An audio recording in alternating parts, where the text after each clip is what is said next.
Hi, I'm Karen Elgersma at Butchart Gardens, and you're watching Go Island on Shaw TV. On today's show, bringing a local creek back to its original glory, the oldest curling competition in existence. And James Green is on the job. All that and more on Go Island.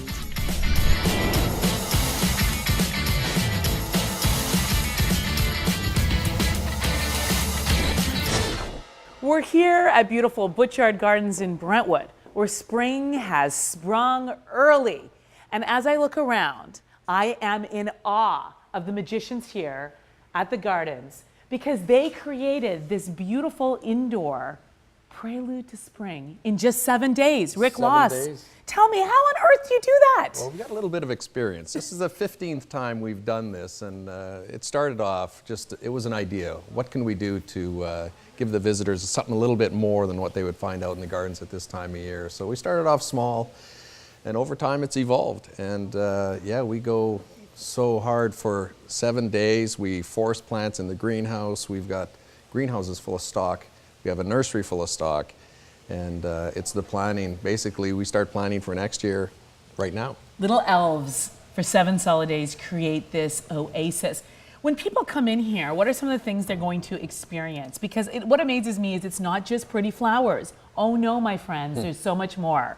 What are they going to see? Well, we've tried to break it down into different regions. So when you come in here, you'll see a bit of spring, you'll see forest bulbs, you'll see what you would see outside in a couple months.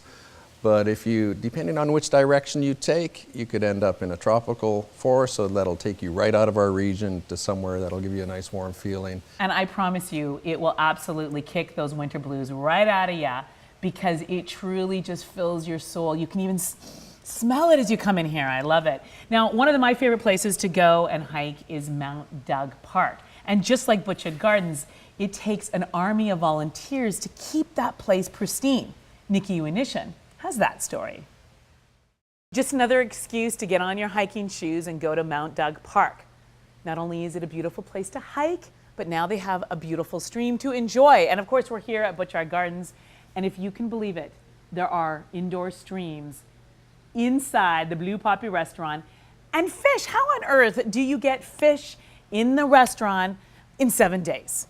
Well, as I said before, we've done it a few times, Yeah. and we keep these fish. These fish have been with us for many years, so they know the seasonal transition. We have a great big holding tank for them in the greenhouses, and each year we bring them out here. They get a little bit of freedom, they get a little more space to swim around, and they get a lot of visitors, so they seem quite happy to come out and swim in the Blue Poppy for a few months. And you know, I find that the sound of the running water is just so soothing. You come in here, you smell the flowers, you hear the water, and all the worries of the world just rolls off your shoulder. Right now, the Strathcona Cup is going on here in Victoria. It's one of the oldest curling competitions in the country. It's the Scots versus the Canadians, and Dan Kahn has that story. If you head up to the Butchart home, at this time of year, they have a very unique historical display, and we're going to give you a sneak peek of that. And James Green is going to be on the job at Country Grocer. It is so dang funny, you won't want to miss it. So stay with us.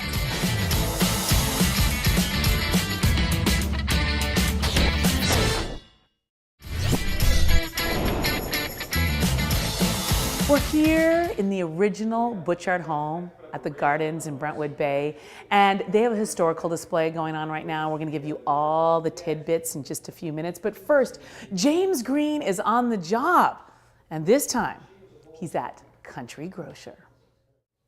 James on the job is becoming one of my favorite features, and I tried a bit of that cake, and I actually liked it. It was delicious. We're here at Butchart Gardens at the historical display in the Butchart home, which is so cool to be able to wander in the original home and hear and see and experience what life was like back then. And of course, there's lots of things people will learn. Now, is there a tidbit or something they might see that might be surprising or unique? Well, there are lots of things that have happened behind the scenes, as it were. And in our display, it gives us a chance sometimes to show some of the less controversial things. And there are quite a few letters that show the sort of man that R.P. Butchart was.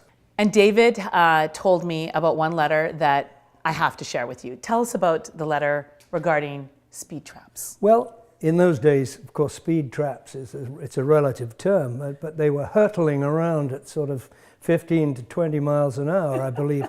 And there was a great difference of opinion in where the police should lay their traps, as Mr. Butchart put it. And he found a great deal of fault with their practice of having speed traps on long, straight pieces of road, such as the approach to the Malahide. And he wrote a letter which is worth looking at in the display, complaining of the low, mean, dastardly tactics of the police in laying their traps on the speedy pieces of road where you'd love to put your foot down. Of course, as you look around this room, music was also a huge part of life back then, and it's a big part of life today. And as we know, it's a big part of our arts and entertainment show, The Scene, and we're going to give you a little sneak peek of what's coming up this Thursday on The Scene.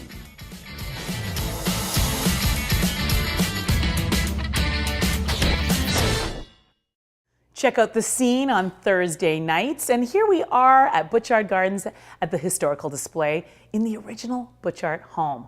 Love it. And if people want to come and experience this up close and personal, how long is the exhibit on for? The display is open until March the 15th.